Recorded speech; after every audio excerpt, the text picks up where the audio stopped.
মাটির সাথে মানুষের বোঝাপড়া সবচেয়ে ভালো এইখানকার মানুষের।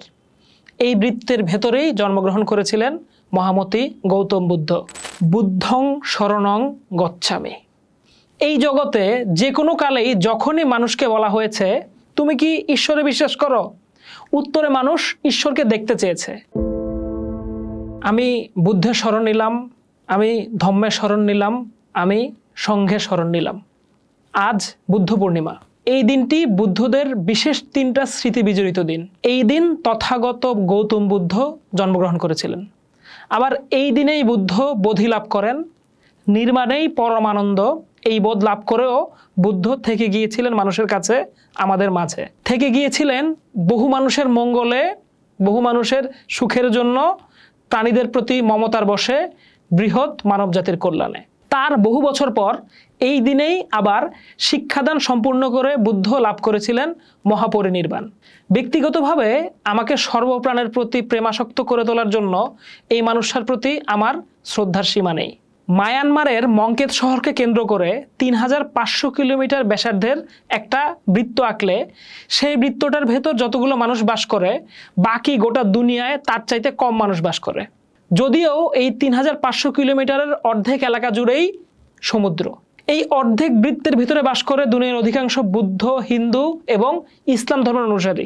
এই বৃত্তের ভিতর দুনিয়ার অধিকাংশ মিঠা পানি সংকলন হয়। এই বৃত্তের ভেতর দুনিয়ার অধিকাংশ ফসল ফলে। এই বৃত্তের ভেতর দুনিয়ার অধিকাংশ নদী। মানুষকে যদি একটা ফসল হিসেবে বিবেচনা করি তাহলে মানুষ সবচেয়ে ভালো ফলে এই অঞ্চলে। এর পেছনে সবচেয়ে বড় সাফল্য নদীর। মাটির সাথে মানুষের বোঝাপড়া সবচেয়ে ভালো এইখানকার মানুষের। এই বৃত্তের ভেতরেই জন্মগ্রহণ করেছিলেন মহামতি গৌতম বুদ্ধ। বুদ্ধ কোনো স্পিরিচুয়াল গুরু নন। বুদ্ধ মূলত একজন কার্যকরণপন্থী বিজ্ঞানী। বুদ্ধ একজন দার্শনিক। বুদ্ধের সব দর্শন কিন্তু বিজ্ঞানের মূল খোঁজা একটা প্রশ্নকে ঘিরে। সেই প্রশ্ন আর সেই খোঁজার বিষয়টা হচ্ছে দুঃখ। দুঃখ কি? দুঃখ কেন হয়? দুঃখ থেকে মুক্তি লাভের উপায় কি? বুদ্ধ খুঁজেছেন। খুঁজতে খুঁজতে একদিন বুদ্ধ উত্তরও পেয়েছেন। কি সৌভাগ্য আমাদের, এই ভূমিতে, এই মাটিরই এক অশ্বত্থ গাছের নিচে বসে আমাদের জন্য 4 আর্য সত্যের নিরিখে দর্শনের মালা গেঁথেছিলেন তথাগত গৌতম। বুদ্ধ পূর্ণিমার দিনটি শুরু থেকে শেষে আমাদের বুদ্ধের বোধিলব্ধ জ্ঞান চর্চায় কাটানো উচিত। আজকে বুদ্ধকে নিয়ে ছোট ছোট কয়েকটা আলাপ আপনাদের সামনে নিয়ে আসলাম। বুদ্ধং শরণং গচ্ছামি। এই জগতে যে কোনো কালেই যখনই মানুষকে বলা হয়েছে তুমি কি ঈশ্বরে বিশ্বাস করো, উত্তরে মানুষ ঈশ্বরকে দেখতে চেয়েছে। উত্তরে মানুষ কার্যকরণের কথা বলেছে। উত্তরে মানুষ নিরাকারকে স্বীকার করতে অস্বীকৃতি জানিয়েছে। কিন্তু বুদ্ধের প্রশ্ন ছিল ব্যতিক্রম। বুদ্ধ মানুষকে জিজ্ঞাসা করেছিলেন তুমি কি দুঃখে বিশ্বাস করো? মানুষ জানে দুঃখ নিরাকার, তবুও মানুষ এই নিরাকারকে অনুভব করে। জীবনের কোনো না কোনো সময়ে দুঃখ দ্বারা সে আক্রান্ত হয়, দুঃখ থেকে পরিত্রাণ খোঁজে। তাই মানুষের কাছে যখন দুঃখের অস্তিত্ব সম্পর্কে প্রশ্ন করা হয় তখন প্রখর জড়বাদী মানুষটিও অস্বীকার করতে পারে না। তার কার্যকরণের শাখা প্রশাখা ভেঙে পড়ে। প্রবল আবেগে চোখ আর্দ্র হয়ে আসে মানুষের। অসহায় মানুষের চোখ মুচকে দিয়ে বুদ্ধ বলেন এসো আমার সাথে। বুদ্ধ দুঃখের, অসুস্থের, অসহায়ের সহায় হয়ে বলেন আমি তোমার দুঃখকে দূর করব। বার্ট্রান্ড রাসেল শেষমেশ খেপে গিয়ে বলেন বুদ্ধ চতুর, নিজেকে নাস্তিক দাবি করে এই লোক সবাইকে আস্তিক বানিয়ে ছেড়েছে। সর্বম দুঃখম দুঃখ। মহামতি তথাগত গৌতমের বোধিলব্ধ প্রথম সত্য হলো সর্বম দুঃখম দুঃখ, অর্থাৎ এই সংসারের সবকিছু দুঃখময়। জীবের জীবন দুঃখময়, জন্ম, জরা, বিচ্ছেদ এবং মৃত্যু সবই দুঃখময়। দুঃখ মানব অস্তিত্বের নিত্য সাথী। কার্ল মার্কস যেমন উদ্বৃত্ত মূল্যের হারিয়ে যাওয়া উৎসকে আবিষ্কার করেছিলেন, ঠিক সেই মাপের দুনিয়ায় আর একটি মাত্র আবিষ্কার হয়েছে বলে শনাক্ত করেন রাহুল সাংকীর্তায়ন। সেটা হলো দুঃখের সার্বজনীনতা।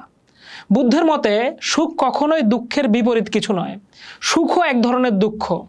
উনি সুখকে বলেন দুঃখের ছদ্মবেশ বা ছদ্মবেশী দুঃখ।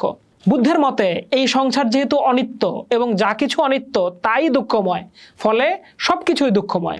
সর্বগ্রাসী এই দুঃখের কারণ আর দুঃখ থেকে মুক্তির উপায়ও গৌতম বের করে গিয়েছিলেন। গৌতম বলছেন, জন্মে দুঃখ, নাশে দুঃখ, রোগে দুঃখ, মৃত্যুতে দুঃখ, অপ্রিয়ের সংযোগ দুঃখময়, প্রিয়জনের বিয়োগ দুঃখময়, সকল কিছুই দুঃখময়। এই দুঃখ অল্প নয়, প্রচুর।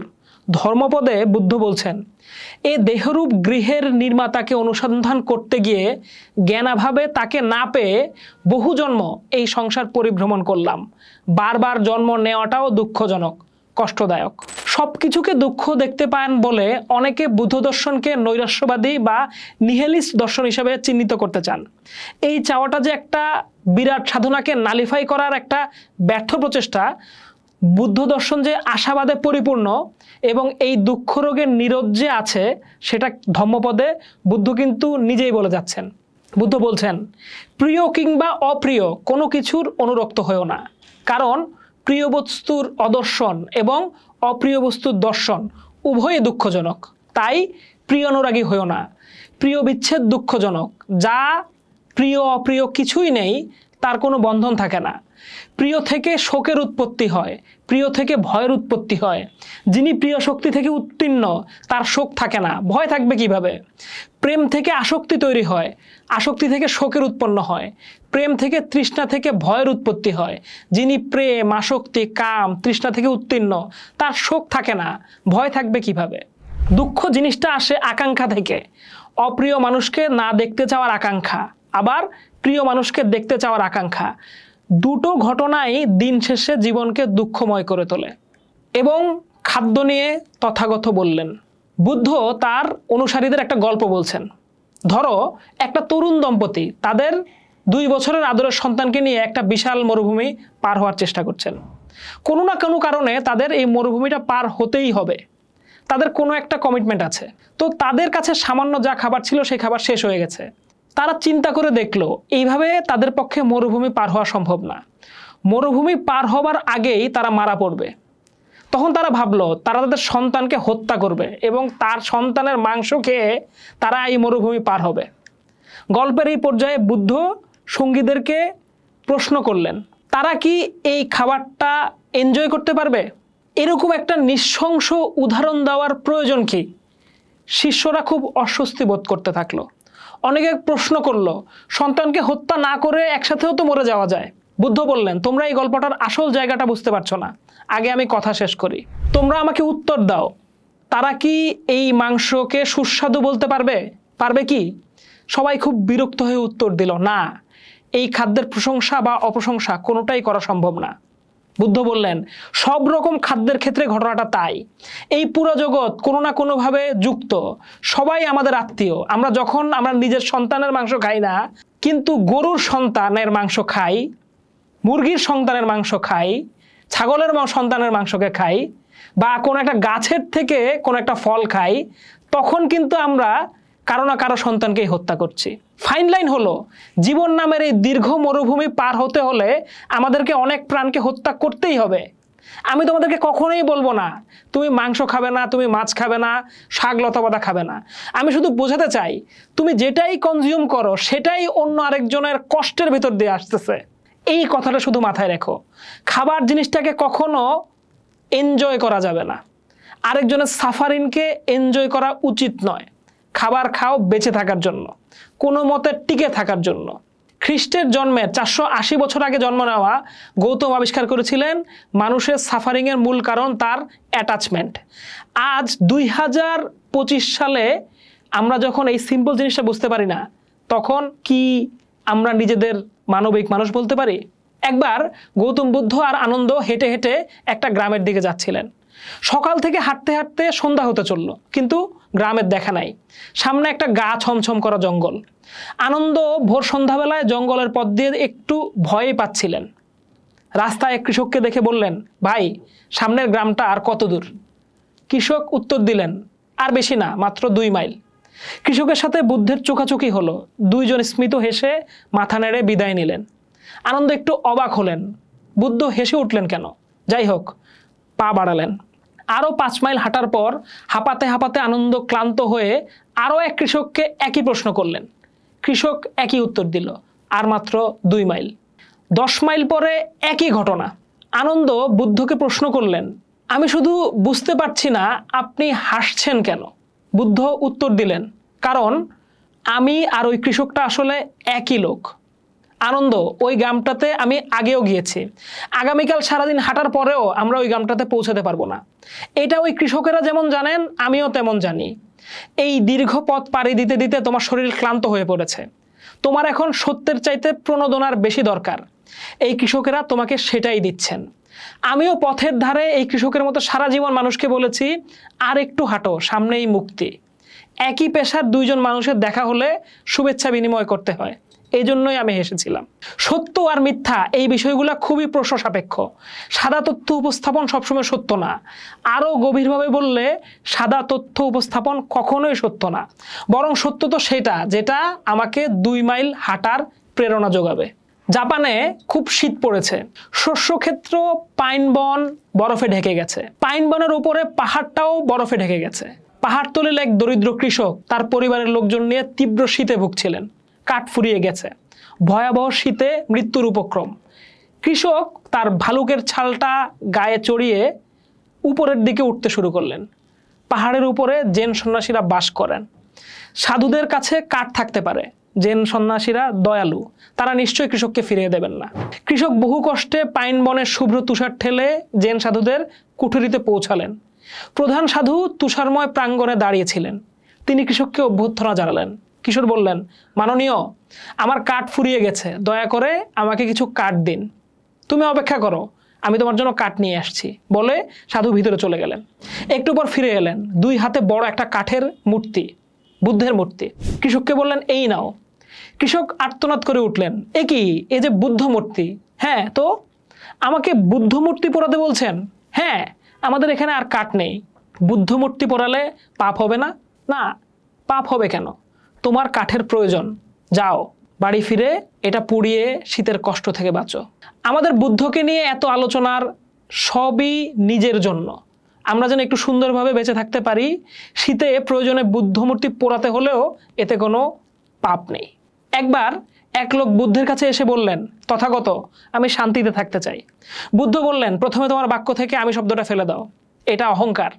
তারপর বললেন, থাকতে চাই কথাটা ফেলে দাও, এটা আকাঙ্ক্ষা। দেখো এখন কি পড়ে আছে, শান্তি। ধম্মপদে বুদ্ধ বলছেন, মানুষ আমার পুত্র, আমার সম্পদ, এসব চিন্তার যন্ত্রণা ভোগ করে। যখন সে নিজেই নিজের না, তখন তার পুত্র আর সন্তান কিভাবে তার হয়? বুদ্ধ আরো বলেন, লোকে আমাকে তিরস্কার করলো, কিংবা আমাকে প্রহার করলো, কিংবা আমাকে পরাস্ত করলো, কিংবা আমার দ্রব্য অপহরণ করলো, এই চিন্তা যার মাথায় সবসময় থাকে, তাহার ক্রোধ কখনো শান্ত হয় না। এই যে ওয়ালেস একবার বলেছিলেন, গৌতম বুদ্ধ হলেন একটা প্যারাডক্স, ঘোর অধার্মিক এবং তারপরেও সবচেয়ে ধার্মিক। তিনি কখনো ঈশ্বর সম্পর্কে কথা বলেননি, তিনি কখনো ঈশ্বরকে বিশ্বাস করতে বলেননি। তার শিক্ষায় ঈশ্বর একেবারেই অনুপস্থিত। তার মতে এটা আলোচনার প্রয়োজনীয়তা নেই। ঘোর অধার্মিক এবং তারপরেও সবচেয়ে ধার্মিক মানুষটার নাম বুদ্ধ। বুদ্ধের মতো ঈশ্বর প্রেমী আর কেউ নেই। বুদ্ধের মতো এমন সহজ, মধুময়, ঠিক একটা পদ্ম ফুলের মতো অনুমেয় শুদ্ধতম চেতনা, সকালের সূর্যের আলোয়, ভোরের সূর্যের আলোয় শিশিরের মতো বিভোর একটা বিশুদ্ধ বিন্দু। কালাম সূত্রে বুদ্ধ বলেন, হে ভিক্ষু, কোনো কথা এমনকি স্বয়ং আমি বললেও তা বিশ্বাস করো না। কিভাবে তথ্য যাচাই করতে হবে? শিষ্যরা জিজ্ঞেস করলে বুদ্ধ 3000 বছর আগে এই পদ্ধতি বর্ণনা করেন। কোনো কথা বারবার শুনছো বলেই তা বিশ্বাস করো না। কোনো কথা প্রাচীনকাল থেকে শুনে আসছো বলে তা বিশ্বাস করো না। যে কথা গুজব বা শোনা কথা তা বিশ্বাস করো না। কোনো কথা ধর্মগ্রন্থে লেখা আছে বলেই তা বিশ্বাস করো না। কোনো কথা শুধু অনুমান করে বলা হয়েছে তা বিশ্বাস করো না। কোনো কথা তোমার নিজের ভাবনার সাথে মিলে যাচ্ছে বলেই তা বিশ্বাস করো না। যে কথা যিনি বলছেন তিনি খুব বুদ্ধিমান বা ক্ষমতাশালী, তাই বিশ্বাস করো না। কোনো কথা একজন সন্ন্যাসী, গুরু বা আমি বলছি, তাই বিশ্বাস করো না। তাহলে কোন কথা বিশ্বাস করব? দুটো উপায় বাতলে দিলেন বুদ্ধ। নিজে চিন্তা করো এবং পর্যবেক্ষণ করো। যদি দেখো কোনো কিছু ভালো, নির্দোষ, উপকারী এবং পরীক্ষিত জ্ঞানীরা যার প্রশংসা করছেন, তা তুমি মেনে নিতে পারো এবং অনুসরণ করতে পারো। অর্থাৎ বুদ্ধ নিজের বিচার ও অভিজ্ঞতা ব্যবহার করতে উৎসাহিত করছেন। তিনি বলছেন, চোখ বুজে কিছু মেনে নিও না, নিজের যাচাই বাছাই করে সত্যকে চিনে নাও। আজ বুদ্ধ পূর্ণিমার দিন আমাদেরকে স্মরণে রাখতে হবে বুদ্ধের এই শিক্ষাগুলোকে। পোস্ট দেখুন, ভাবুন, করুন, থাকুন পোস্টের সাথে।